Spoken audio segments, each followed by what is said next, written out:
4-day games, but with 7 going this evening here on Thursday, June 13th. We're here with you live on the WagerTalk TV YouTube channel. And how are we betting this evening slate? Well, that's what you're here to find out. Of course, Dan Alexander holding it down and joining me to talk some evening baseball here. I got the man waking up at 3 a.m. You asked for him. You got him. Tokyo Brandon in the house, rocking the look that has shaped the WagerTalk TV YouTube channel. And Trig, I noticed that your fedora and glasses is absent here today. We will excuse you as long as you bring us some winners here. Excited to chat with these guys. Typically, you get them on an early edition, but with some evening games, we get to talk with them here on some Red Sox and Phillies action, Cubs, Rays, Marlins, Mets, D-backs, and Angels. And if you want us to touch upon any of the either 3 games going on this evening, we'll do that for you as well. Shout out to the chat while you're joining us. Hit that like button and make sure you are subscribed and get ready to check these guys out over at WagerTalk.com. But boys, let's get into it. And TB, I don't know if you're pandering or not, but the first game you want to talk about out the gate, my Philadelphia Phillies. So we're always going to welcome you back live if you want to talk Phillies right out of the gate. Red Sox are taking them on. I get to pat myself on the back. Got the nice winner yesterday with Bryson Stott. Total bases over at some nice plus money. So pat myself there. Congrats. Hopefully anyone rode with us. But it was all thanks to that double. But let's look forward here to tonight, TB. Nola versus Houck in the rubber match here. So, I mean, on paper, this should be a pitcher's duel, right? Is that how you see it shaking out? How are you looking to bet this game? Yeah, I don't know if you're going to like me too much after my analysis, but yeah, before the season, I thought the Red Sox were going to be one of the worst teams in Major League Baseball, but I like to do my capping more over on how teams are performing recently. And yeah, I would say it's a pitcher's duel. We have 2 of the top pitchers in Major League Baseball, but in the last 30 days or in the last 4 starts, shall I say, I have Tanner Houck as the number 1 pitcher in all of Major League Baseball. So even better than Wheeler. I have Wheeler up there as well, but Tanner Houck has been amazing. But I do have these pitchers pretty much neck and neck right now, and I have the bullpens pretty much neck and neck as well. Where the difference that I see this game at is the batting, and considering having one of the best records in all of Major League Baseball, if not the best record right now, the Phillies are not really batting that well. I have them batting right around 17 out of 30 teams in the last 30 days. And I have the Red Sox batting number 9 in Major League Baseball. So I think it's a good time to take a flyer on the underdog here. They're not much of an underdog. I think it was right around minus 105 for the Red Sox. And I think the Phillies were minus 120 or minus 115, something, depending on where you shop your numbers. But I think with all things put together, taking the Red Sox at either plus 1.5 or even straight up on the money line is a good value play here, because just starting pitching, I mean, Tanner Houck has just been amazing, and Boston's really crushing the ball a lot better than the Phillies right now. So I like Boston in this one. Not a huge confidence play, because anytime you're betting against the best team in MLB with one of their best pitchers on the mound, it's always a tightrope to walk. But I do think Boston has the advantage today. Yeah, one thing that I will say, though, that maybe could be the fly in the ointment, so to speak, is the fact that you're going to be looking at some potential winds blowing out here in a ballpark that, for whatever reason, has been hitter-friendly this season. So that does worry me a little bit if you just go by names alone, because I got a lot of folks, maybe talking about unders in this game, eyeing some unders. We're looking at a total right around 8. I don't know. It seems like it's too easy to just slam the under with the pitcher names alone. You know what I mean, TB? Yeah, but it's not just the pitcher names, but both of these bullpens have been performing really good. And you got the AL East leader in ERA in Houck heading out there as well. Yeah, like I said, I have Houck ranked number 1 in all of MLB out of all the starters. But Bullpens also, these are 2 top 10 bullpens. They both rank in the top 10. I have Philadelphia ranked 10 and I have Boston ranked 9. So it's going to be hard to produce some runs. I don't, I don't put too much credence into the wind, but it should be right around 8. I'm not good at totals, so I don't do them. Trig, don't worry. I haven't forgot about you. I know you're waiting in the wings as well. We'll talk Marlins and Mets, but I think, the fact that we got the rubber match going here, it's an intriguing matchup indeed. Do you have any just thoughts to maybe put a pin on here with the Red Sox and Phils before we get to the game that you want to chat, talking Marlins and Mets here? I had like the mind to maybe look to play against the Phillies in this series, just, and I guess this will be our segue, right? Like they're coming back from London. I thought that might be like a reason that they would falter here a little bit, but I couldn't really find my way into this series. Like I still find myself like I have the Phillies rated like much higher than the Red Sox at this point, so it was difficult for me to find a spot to play against them. Actually, I've kind of been leaning more their way in this series as a whole, just from a matchup standpoint. So this one seemed to be nailed across the board from like a pricing standpoint, and really felt like I was flipping a coin. So I kind of quickly moved past it. Didn't have much here. Yeah, and you mentioned it is kind of a natural segue, because if there was a team that was kind of affected by that travel, or I guess you could just say it was the Mets being the Mets once they got back onto U.S. soil, it was a tough game out of the gate there against Miami. But shuffling the lineup paid off for the Mets, because I think it was 10 runs they got across last night, and it was the first time since the end of last month that they've been able to put up double-digit runs. So I'm wondering for you, Trig, is that shuffle enough to make you think, oh, they maybe found something out, or is that a one-game sample on seeing that explosion from the Mets? How are you looking to bet this game this evening? I'll tell you what, Dan, it might be enough to scare me off the Marlins, because I do want to make a case for the Marlins here. Okay. That's the way I was kind of looking. On Friday, I had a best bet on the Marlins, which won against the Guardians. And before that game, I said, this is kind of the spot where I think I'm going to start taking a stand with the Marlins. They had called a couple guys up, Xavier Edwards, Tristan Gray. Like they got a couple of their younger guys up, and they do have other guys at Jacksonville right now that will probably be up soon. Jonah Bride, Mesa. Like they've got some good players down there. And so I thought, okay, the Marlins could not have started any worse. They're going to blow it up a little bit, and they're going to be ranked like at the very bottom of the league. So how can I start to like figure out a way to jump in with them is what I've been looking at really since Friday. But what you said is the reason that this might not make my card tonight, and that's the fact that the Mets are starting to hit 6.2 runs per game, Dan. They lead the National League, in the last like week and a half. I believe that's their last 10 games. And the lineup shuffle is relevant because Francisco Lindor is raking out of the leadoff spot. He's hit over 300 out of the leadoff spot this year. And so, like, there's something to that, right? Like, they've mixed it up. And sometimes you just need to shuffle things up. It's part of the reason that I'm trying to make a case for the Marlins, right? Like, they're getting some of their younger guys up and in the lineup, and I thought that would do well. Maybe the same thing is happening with the Mets, where they just needed to mix it up a little bit. Now, another reason I'm scared, another thing that's scaring me off here a little bit is Luis Severino, because the guy just has my number. Every time I try to play against Severino, he fires a 7-inning gem. Like, it's like clockwork. But he just had his gem last time out, right? 8 innings, 1 run against the Nats.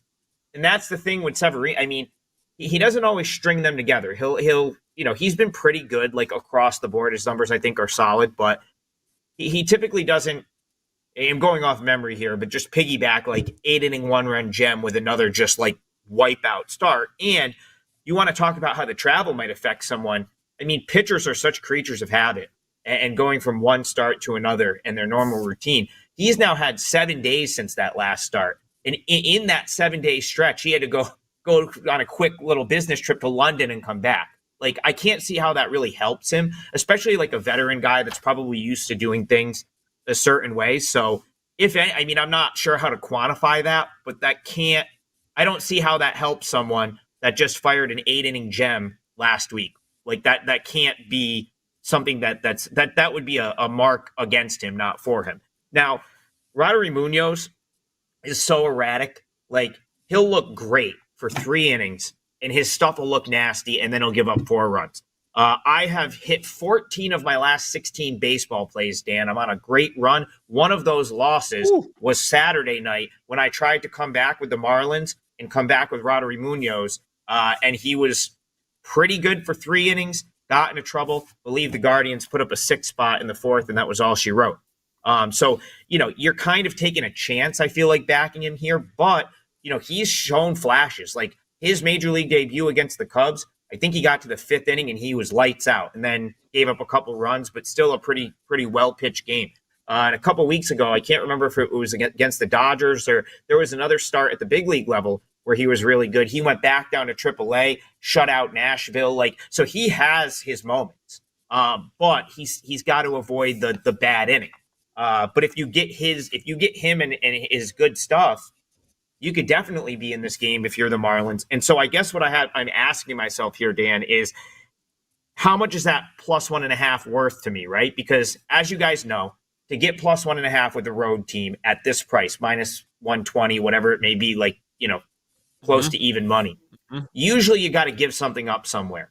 And so, I like the Marlins enough as a team that I think I'm willing to kind of roll the dice with Munoz here. And maybe, who knows, maybe we get a Severino that's not super sharp because his stuff was thrown off a little bit by having to go to London, a couple extra days rest. So the way I'm leaning here, I have not bet this yet, but I do think Marlins plus 1.5 has some value. Again, this is bigger than just this game for me. I think the Marlins from now until the All-Star break are going to show some life. I think they're going to probably be a profitable bet, meaning like so far in this series, they've made you money so far because they were plus money, won on Tuesday, and then were plus money again and lost last night. So I do think the Marlins are going to be a profitable team from now until the All-Star break, maybe even beyond. So that's kind of the way I'm looking here. Marlins plus 1.5. Not sure it'll make my client card, but I am looking to buy on the Marlins from now till the break. So as he's talking there, TB, it doesn't it seem like, and I know you don't do totals as much. This one's sitting at 8.5, but this one almost feels like you ISO in and figure out what the Mets are going to do at the plate. You might not do totals, but you handicap pitchers better than anybody out there. You're pretty damn good with hitter props as well. But the thing for me is with the Mets, it's as simple as do they score over 5 runs, right? Because if the Mets score over 5 runs, they've done it 7 times in their last 10 in those games. They're 6-4. So if we could ISO in and just handicap that side, how they're going to do against Miami pitching, I think maybe that's the starting point for how you get a read on this game. Any thoughts on that? A team total would not be a bad play here. I have the Mets batting 11th in all of Major League Baseball in the last month. Miami's bullpen's actually performing very mediocre, which is a compliment because generally Miami is just a horrible team. But pitcher wise, both starting pitchers, I have them ranked in bottom 10 on a curved 30. So yeah, I mean, should see runs here. Miami is batting towards the bottom of the league though. I give the Mets a small advantage here, but I'm not backing that team at all under any circumstance. I can't stand the Mets. and especially not at 2 bills. But I shot at Miami, Tokyo Brandon. You look like a Casanova walking down the Miami Strip, man. Like, come on, you can't be knocking your home side Marlins with the fit you're rocking, dude. Come on, man. You know better than that. Miami but Marlins, it was impressive though. It was impressive and dragging the Marlins and the Mets in the same breakdown. But Trig, give us the closing thoughts on that one. Well, yeah, I kind of basically what Tokyo Brandon said. Like, I give the Mets a small advantage as well. Is it a $2 advantage? Not a $2 advantage. Exactly. Right. Exactly. Is it a lay, a 1.5 at home? No. Like, so that puts me on the Marlins. Am I going to get to the window with it for a client play? I'm not sure. That's why we're talking. That's why I guess we can talk about it right now. But I don't know. I as lineups come out, I may add this one late. If I do, anytime I add one that's on the show, like if I actually give this to clients, I'll tweet it out. So make sure you're following me on Twitter at TopFlightSI. and I will make sure to let you know. But I can let you know that, like, this is, on a day where I have yet to bet a Major League Baseball play, this is one of the ones that's up there for me, would be the Marlins plus the 1.5.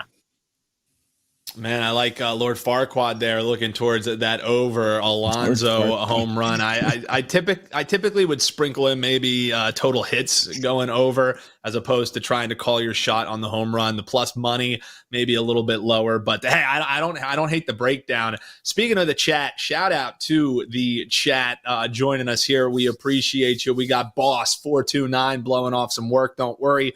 Secret's safe with us. We will not tell HR. Titan CT, Eric D, Lord Farquaad in the house, and Jimmy Jam chiming in saying Tokyo Brandon looks like he's in Miami selling. He's showing a snowflake emoji. Selling snow. I think that would melt in Miami because that's definitely what he's talking about. Selling snow in Miami. Probably going to melt. Look at that with the Dr. Evil finger as well. Hey, let me say something real quick. I think. Can I I say think the something snow is. home run? I don't think he means actual snow, but that's just probably. I don't know. Thank you. I hear you. Let me say something quick about home run props. Go ahead, TB. Because mathematically speaking, everyone likes to bet home run props, but the best batters in MLB, the best batters in MLB hit a home run once about every 17 at bats. So if you do the math.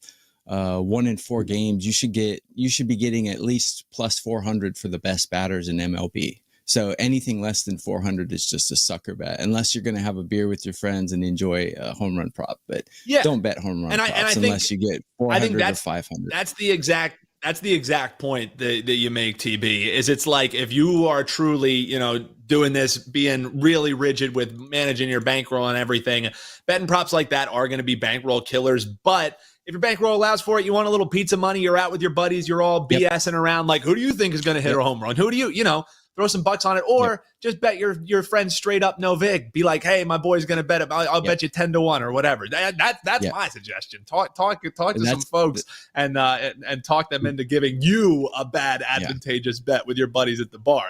That's the way to really hit those home run props, And that's the difference. But that's the difference between doing this for entertainment or doing this for a living. So yeah. And I think there's a way to marry those two things as well for the recreational bettors who are hopping here in the chat. But the biggest thing is that discipline, is that bankroll management. Yes, you can still have fun. Yes, you can still have your long shots, but make it make sense for your bankroll. Make sure you're not having that overextend yourself. That would be my suggestion for sure. But hop below in the comments. Let us know what you're looking to bet tonight, what your favorite plays are. We'd love to hear from you there. We have DT, who always loves hopping in. Daryl Turner, we appreciate you. He is looking for some thoughts as he's trying to craft a parlay. He's talking about some plus EV wagers.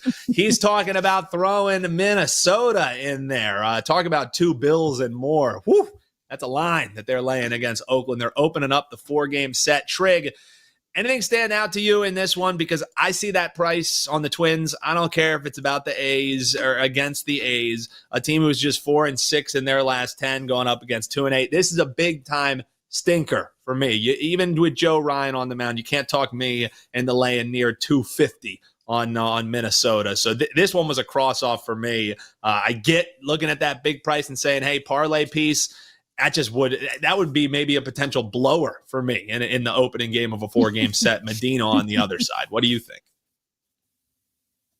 I mean, the A's are so horrifically bad at this point. Like, they are. And I would throw this. I actually have no issues with this in a parlay. And I'm going to give out I'm going to give out a pretty juiced. My best bet's going to have some juice. So if you need something to parlay into it, I don't hate using the Twins.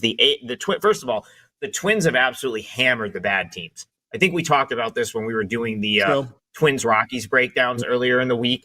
They have just pounded the bottom of the league. So remember that, right? Because when the Twins go up against the good teams, you're going to want to know that as a reason to fade them. The bad teams in the league, the very bottom teams, the teams with losing records, the Twins have owned this year. Those would be like the White Sox, the Rocky series just now. Teams like the A's, like the Twins have done extremely well against those types of teams. And the A's, when I said they're as bad as it gets, last month or so, they're far and away the worst team in the league. Like, they're 9-27 in their last 36 games, 2-15 in their last 17 road games, and they're averaging like 3 runs per game, which is last in the league. I think the only team that's even like rivaling that is the White Sox right now. So, I mean, I wouldn't touch the A's here. Like, even against the +1.5, I have no interest in the A's in this game. Ryan should eviscerate this lineup. Like, he should absolutely dominate this lineup tonight, because they only hit the ball out of the ballpark, and he's tough to hit out. Like, he's not an easy guy to take deep. So I have nothing. That's it. Twins and the A's just you find a way to play against them. Yeah, TB, I want to get your thoughts, because I think Trig touched upon it. It's not like I want to bet the A's here, but at this price, do I want to bet the Twins here? Like, what do you think, TB? Absolutely not. And here's a little bit of betting advice for people as well. A way to bet big favorites like this, as Adam said, one way is to tie them into a parlay, but another way is to bet the opposing pitcher to record a win. Because to record a win, he has to go 5 innings, he has to be winning when he comes out of the game, and the bullpen has to hold. So if the opposing, if your big favorite team has a pitcher who generally goes 5 innings and has a decent bullpen, you can usually get plus money for the starting pitcher to get a win. So I checked Joe Ryan to get a win is plus 110. So that would be a decent way to get some value on betting a huge favorite like that. Yeah, that's something that I've definitely dabbled in as well. And you and I have talked about when we have had the few live shows that we've done together is putting that as a part of just your portfolio is when it makes sense. And you think the pitcher is going to go deep. Like, that's the key, is you look at the bullpen numbers as well. Think of when you think a guy's going to be going deep. As long as he gets that 5, he leaves with the lead. Bullpen could be behind him. That's what makes the difference. Speaking of which, though, Trig, I'm hearing you talking, and TB, I know that you do a lot of these outs recorded. It's kind of over that 17.5 that I like, but at plus 130, Trig, if we really think Joe Ryan's just going to pick him up, put him down, mow through this lineup, 18.5, but it's plus 130 for his over outs recorded. So how deep really do we think Joe Ryan goes is the question, Trig. So to play off what Brandon was just saying, he's gone at least 5 innings in every single start this year. Joe Ryan has not had an outing shorter than 5 innings. 3 of his 15. Last 4. So 3 of his last 4 starts, he's thrown 7. The majority of his starts this year, he's thrown 6. And the one start that wasn't a 7-inning like masterclass from him recently, because if you look, like, he completely shut out the Nats for 7. He was really good against the Royals. It was the game in Houston, and that Astros lineup still kind of underrated. Like, they're still not an easy lineup to just mow down. So I kind of agree with Brandon. Like, he's probably gonna, if the Twins win here, you'd have to think he's the pitcher of record, because he's probably pitching into the 6th or 7th, and the Astros don't play well from behind. So it's like, typically the way the Astros win games, or I'm sorry, I keep saying the Astros, the A's. Yeah, the way the A's win games. The A throws you off. It's, the way the A's win games typically is to get the lead and then hope that their good bullpen guys are available and get the ball to Mason Miller. That was the formula yesterday, except Miller, they gave up the lead, and then Miller gave up the home run. Very uncharacteristic. But you also have to know that they used a couple of those guys yesterday. So what are the odds that they get deep into this game with the lead, right? Like, probably worse than what they're giving you on. You're probably getting better odds on Ryan to win than you should. So I kind of agree with TB. That's probably the best way from a numbers perspective to play this. Yep.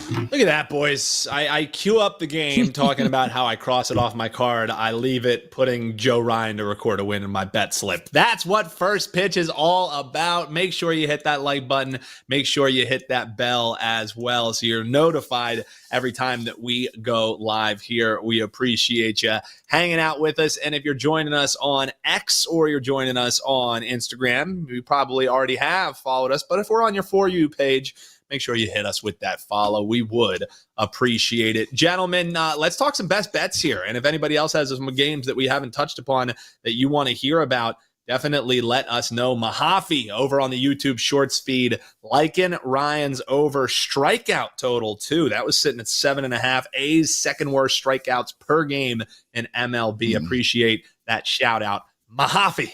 So we're all about Joe Ryan here tonight. So you know what'll happen? He'll probably go an inning, then he's going to tweak something, and then we're all going to be like, God damn it. But, hey, as on paper, this Joe Ryan stuff making a hell of a lot of sense. But yeah, we'll talk some best bets here. If you have any other games that we didn't touch upon yet, we'll hit them before we rock out here. But Tokyo Brandon, I love that we got two of the hottest baseball cappers on here for a Thursday edition of the show.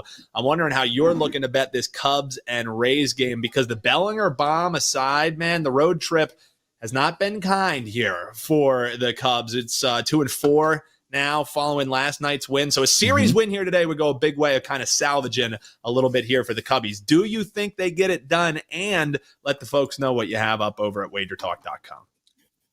I like the Lord Farquhar Shrek reference. That's a really cool name. Strong. I mention it every show. Going strong. I should change mine to Don Johnson or something like that from Miami Vice. That would be good. Yeah. I kind of prefer Scarface, but it's still Miami, right? So, all that so snow. We got the Cubs. We got, blow or snow, I don't know. But so we got the Cubs going against Miami here, or against the Tampa Bay Rays, which might as well be Miami. Actually, Miami's probably playing better than the Rays right now. So, taking a look at this game. This is actually the play I have for sale today, but I've been losing the last 3 days, so I'm just going to give my play out for free. So if you're watching this show, don't buy my play. I'm going to give it to you right now. I'm a big Justin Steele fan. And coming into this season, he got a late start. And as most pitchers do when they get late starts and miss spring training, they stumble out of the blocks. And he certainly did. He gave up some 6 burgers and he was just horrible. But if you look at his last 3 starts, he's gone 7 or more innings in 2 of those 3 starts. And aside from getting bombed by the Reds, he's given up very few runs. I love Justin Steele, actually. I'm a big fan of his. And I think he's going to dominate today. I think he's righted the ship here. And he's going against a pitcher who doesn't belong in Major League Baseball. Bradley's just awful. He's not a Major League Baseball pitcher. I'll just say it. The Cubs bullpen worries me a little bit because I have them ranked 24 out of 30 in the last week. So, but given the fact that Justin Steele's been going into the 7th inning in most of his games, I don't think we'll have to rely too much on the bullpen here. And the Cubs should be able to tag Bradley. Bradley's just an awful pitcher. He's like a AA pitcher. He shouldn't be in Major League Baseball. So, given the batting, I have the Rays batting 24th out of 30. I have the Cubs batting 15th. So I think the Cubs should build a lead here. I like Justin Steele. So I'm backing the Cubs here, and it was only minus 108. Good number and good time to back the Cubs here, I think. They're 2-3 in their last 5. The Rays are 1-4 in their last 5. All that aside, it's one good pitcher against one bad pitcher, and the good pitcher's backed by the better lineup. Simply put, don't overthink it. Take the Cubs today. Tokyo, I'm going to ask you, show me on the doll here where Taj Bradley hurt you, because I'm wondering. There was a lot of Taj Bradley slander throughout there, but I mean, you look at the numbers. It's hard to disagree. I mean, if Steele can leave it with the lead here tonight, for as much as you're excited about his prospects, maybe moving forward, it'll be the first time he picks up a win on the series here. So, or not on the series, on the year for Justin Steele. So that's definitely something to be eyeing there. But I haven't looked. Go ahead. But I haven't looked, but Justin Steele to record a win is probably somewhere in the 130 to 150 plus range. So yeah, that would be a decent bet to put some pizza money on. I haven't bet it though. Yeah. If that's definitely the way you think the game will shake out, that could be a nice plus money price. I'll see if I can grab that here for you, just so we know exactly what that price is going to be. How about Justin Steele plus 155 over on the Green Book to record a win? Woo. That's not bad money there. If you agree with our man, Tokyo Brandon, Does he get the first win of the year? Hop below in the comments and let us know. If he does, you're cashing a plus 155 ticket alongside our man TB. But the official play here for you is going with the Cubbies on the money line. Best bet there for Tokyo Brandon, giving you a free client play. Those client plays have been gold. Speaking of client plays that have been gold, Trig, I mean, finally, we're feeling good about the way we're breaking things down here in baseball. You trusted the process, you saw it through, and you have just been rolling here on the bases. The game you want to talk about here is the D-backs and the Angels, but I think we would be remiss in doing the viewers a disservice if you didn't talk about this run that you've been on and how you've been seeing it for clients as well. So best bet, but what can the clients grab over at WagerTalk as well? Yeah, it's been great. The last couple of weeks have been really good. Last night, 2-0 MLB. My 5% play with the Reds got there. I had a 4% play with the Brewers that, as hard as they tried to blow that game, they didn't. So that got there. Now I'm 14-2 in my last 16 baseball plays, which include KBO as well. And you can thank our great bosses here at WagerTalk, because the next play I have up, is KBO, and it's Friday morning. And because it's Friday, they let me put it up for $5 because Friday, tomorrow, is Customer Appreciation Day. All our plays on Friday are going to be $5. But mine, since it goes so early, they let me put it up for $5 today. So 4% KBO play for the morning. It's already locked in, and it's just $5 on my page. I have not bet any Major League Baseball yet for today. I'm going to talk about the game that I like the most, and the reason that it's not a client play. I talked about the Marlins, a game that I may we still have some time. It's only 2:30 on the East Coast, so we might throw one up. I haven't really decided yet. I want to see some lineups come out. But the game I think I like the most, and the reason I kind of teased this when we talked about the Twins, is the Diamondbacks. And of course, they're now taking some money. They're all the way up to minus 185, minus 190 some places. So either you're going to have to play it smaller, or you're just going to have to find something to play into it, which, being one of the last games on the board, you might be able to. But the general thing I'm looking at here is just this D-backs team's coming. Like, they're going to be, in a month or two from now, I think they're going to be like in the mix as a contender in the NL. And you're going to be saying, man, I wish I was betting them the last couple months, because I can't really fathom how this team is 4 games under 500 at this point. And another reason I think that they could be better in a month than they are now is they are so loaded with offense at the AAA level that guys that are having slow starts, that have been allowed to kind of figure out things like Eugenio Suarez, and there's a couple others that have been allowed to figure it out April into May. If they don't start producing, they're going to be out of there, because they've got Jordan Lawler just came back off the IL. He's down at Reno.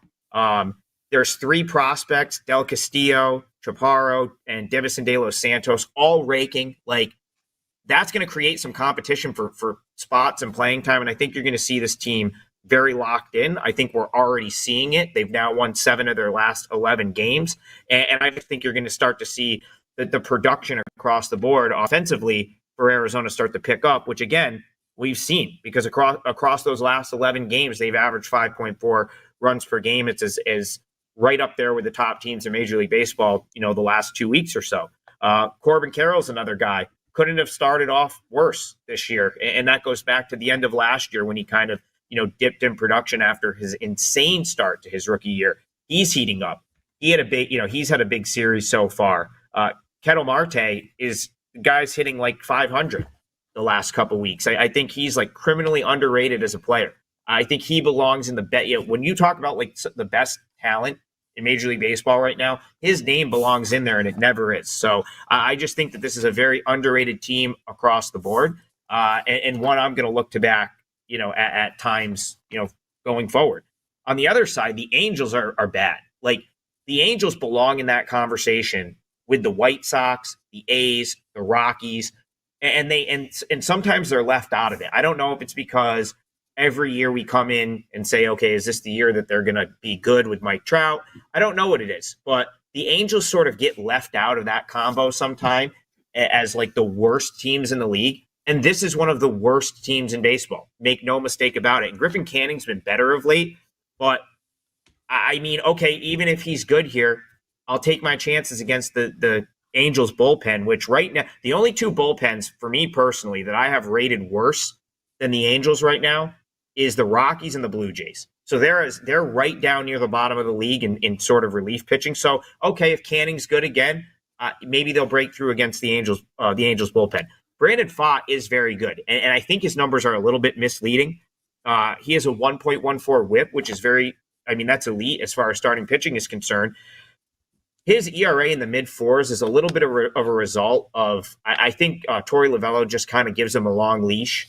I think the reason for that is they know that this guy can be like a front-end, like ace-type reliever. At least that's probably his ceiling. So he's often allowed to pitch into the seventh inning. If you go back and look at the length of his starts, he tends to go deep, and he tends to be allowed to figure it out, which is why I think he's given up some runs on occasion this year. But his overall numbers, specifically that whip being very low, is very good. And also I think it suggests that he's going to have more good outings than bad. So I wouldn't worry that he's given up some runs the last couple times out, because collectively his starts have been very, very good.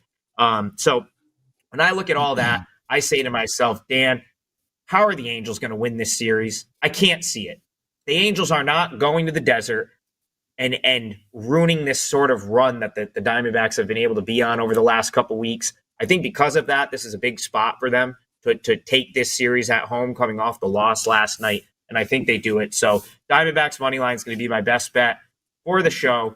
Didn't want to give out a minus 190 client play, so it's not going to hit my client card. But if you can find a way to maybe parlay something into it, maybe the Twins, I don't know. That's my favorite thing today. So I think the D-backs get it done. D-backs taking down the Angels. That's the best bet from a man, Adam Trigger. Grab that KBO play for just $5. It's apropos that with these two gentlemen joining me live, we get some KBO plug and love there. The first true love was us three doing the KBO show together. Never forget it. Always in our hearts. We got one more question for you here, and I want to get your thoughts on it, TB, since you are my pitcher prop guy that I go to all the time. Lone Star checking in over on the YouTube feed. Any thoughts on Crochet? Outs prop over. It's sitting at 17.5, 105-ish. Price isn't bad. He's gone 6 innings in 4 straight starts, TB. He's gone 6 innings in, 6 out of his last 7 starts. Last time he went 5, it was against Washington.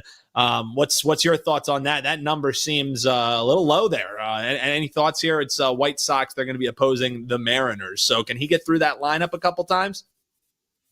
He probably can. And another thing I like to look at when I look at these outs recorded is are the pitchers consistently going in the upper 90s to 100 pitches? And in his last 2 starts, he's gone 91, 103. Before that, he went 91, 85, 97, 88. So it seems like he's getting a longer leash as he goes through this season.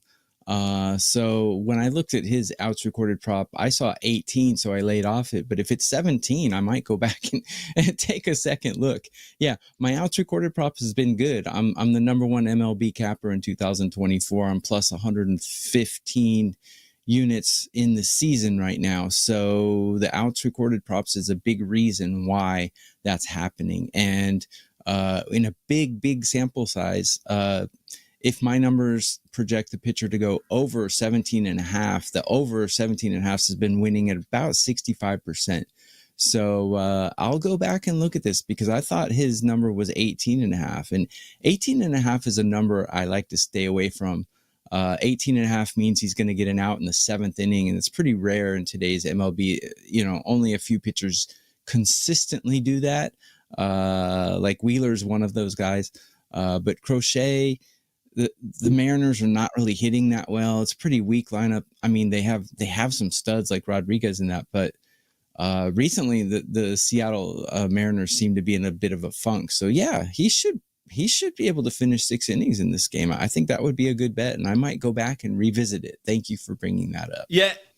And I'm seeing 17.5 over 120. I just pulled that up on the green book. So there are 17.5s out there if you want to go and find that. A note in that game, though, thanks to Joe Ranieri pointing out that we do have a scratch off in that one. No Castillo for Hancock. the Mariners. Yeah, it's going to be Hancock instead. Yeah, so that Yes. was a good Herbie flag Hancock. there. Yeah, it's not John Hancock. It's Herbie Hancock, and he's going to be on the mound there this evening. So, hey, a great breakdown there. Big-time questions. We appreciate all of you here chiming in. DT plus the points. Paco Healy late to join, but hey, you can always watch us on the rewatch. Ace Rothstein, of course, our favorite guy, Lord Farquaad as well. We appreciate y'all tuning in. Yeah, it's the best. Love this the is name. why you have to come on live, TB, because you miss out on the names in the chat. If you haven't already, make sure you subscribe. And if you are subscribed and you haven't hit that bell, make sure you do so as well. You'll never miss when we go live and are posting videos around the clock in all the sports. You need your Euro soccer, you need your Copa America soccer, all of that's coming your way. And as long as the NHL playoffs and NBA playoffs are still going on, those finals, if we don't have any 4-0 sweeps, we got you covered in that as well. And we'll get you covered with baseball all summer long. Big thanks to Adam Trigger. Big thanks to Tokyo Brandon getting up in the middle of the night. Have to appreciate him for that to get you some winners. And, of course, thank you to the viewers for making us a part of your day. We will be back locked and loaded with you tomorrow. Steve Merrill going to be in for me, so I'll see you next Monday. But we'll be back locked and loaded, getting you the info that you know and love here on WagerTalk TV. If you're watching us on the rewatch, click the video on your screen right now. Check out the links in the description below to keep getting all that info you need to cash on all the sports you love. We'll see you next time right here on WagerTalk TV.